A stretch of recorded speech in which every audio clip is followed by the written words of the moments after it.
Happening now, Yuba Water Agency holding its first flood risk awareness and preparedness town hall. Comes nearly 40 years after the devastating 1986 flood. Your reporter covering Yuba County, Kayla Moeller, live for us in Marysville, where the town hall just got underway. An important topic to talk about tonight, Kayla.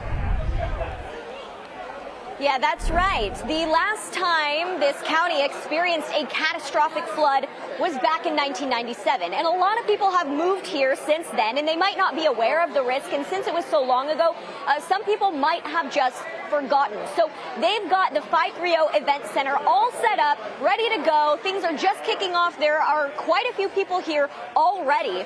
And it all starts with an educational aspect, walking people through past flood events, letting them know what they can do to be prepared. At 6 o'clock, a panel will begin up on the stage. 5 experts will discuss what's been done and what is to be done when it comes to flood risk and preparedness, whether that be shoring up levees, improving infrastructure, or just who to call in an emergency. People will have the chance to ask questions, raise concerns, but really the main goal of the event is to just raise awareness about the potential for flooding in a county like Yuba as we head into a new water year. Yuba Water Agency tells me they recently put out a survey asking people where they go for information, and more than 50% of Yuba County residents answered Facebook or social media. So they want to remind people to make sure they're following official sources. Now is the time. While the sun is shining and it's not raining and it's a beautiful sunshiny day, make sure you're following a legitimate source of information. Because in a disaster, there is so much bad information out there, and that can make the disaster so much worse. Yeah, a lot of life-saving advice being given out tonight, information as well as education in terminology.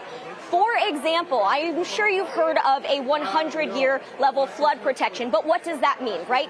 So actually, it does not mean that we're protected from a flood for 100 years. So they've got this interactive wheel here. If I press this, it's going to spin. And so 100-year level protection means that there actually is a 1 in 100 chance, a 1% chance that in any given year a catastrophic flood could happen. Okay, but look, I just spun the wheel and woohoo, it's a normal year. But that might not be the case every single time. So how do we protect ourselves? Well, through a combination of things like modernizing levees, future infrastructure changes as it relates to technology and forecasting, so they can be able to release water from the dam as rain and snowmelt comes in. And these are all things the Yuba Water Agency are working on and talking about and discussing here tonight. All right, good example of it being very interactive and very necessary, that's for sure. Kayla, thanks for that update from Marysville.